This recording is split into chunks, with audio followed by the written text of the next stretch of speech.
guys, welcome back to Beyond the Realms, and today I'm going to be reviewing the new documentary entitled With Great Power, the Stan Lee Story. And this is pretty significant because today is his 90th birthday. I actually did not know that was coming up and just happened to see this movie at the video store and decided I would rent it. It looked like it'd be pretty entertaining, and it was. It basically is exactly what it says it is. It's just telling Stan Lee's entire story from when he was a teenager and started working at Timely Comics, and how he got into working for them, and basically everybody at one point either quit or was fired, and he was kept on to just continue on the company until they could find somebody else, and he ended up doing a very good job. But then, the war happened. He went to the war, and afterwards he came back and continued to work for them, and things started to take off. But then, the backlash hit, and of course, all of the parental rights groups were blaming comics for, the downfall of teenagers and kids and all this horse crap.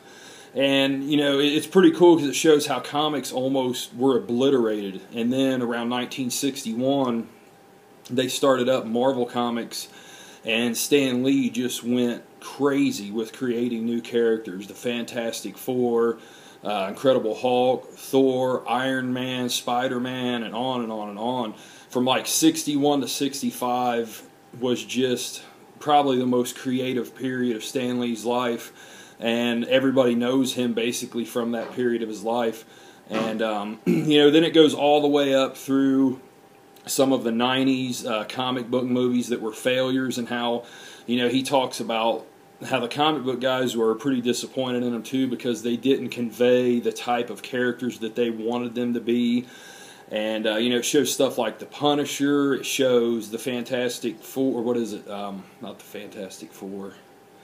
I can't remember what it is. There was one in '94. It might have been the Fantastic Four. But anyway, yeah, it just goes through all that, and then it goes all the way up to the modern movies. And, how he's got a lot of recognition from these movies for creating the characters, and then it shows his cameos in it and all this stuff, and all the while it's showing him and his wife and talking about their relationship. But it's a very good documentary, guys. I mean, I'm not sure, but I'm guessing that most of this stuff is already out there, in varied media. You can find it, but it's cool to see it all in one story, because it's intercut with a lot of the old comics, and then all the way up through the newer comics, and it's showing, clips from these movies, and it's also showing interviews with Stan Lee that he's done throughout his life, from like the mid-'70s all the way up till now, and then showing some of the red carpet stuff with the premieres of Iron Man and stuff like that. It's really cool. Just an excellent documentary all the way around, guys. It's just entertaining, and I think comic book fans are going to really love this. I liked it a lot. It's only 80 minutes long. It goes really quick. But guys, I'm going to give this an 8 out of 10. I'm sure you can buy it anywhere, but I rented it from Family Video. Very easy to find. So yeah, that is Stan Lee, or With Great Power, the Stan Lee Story. I appreciate you guys watching. Have a good one. Later.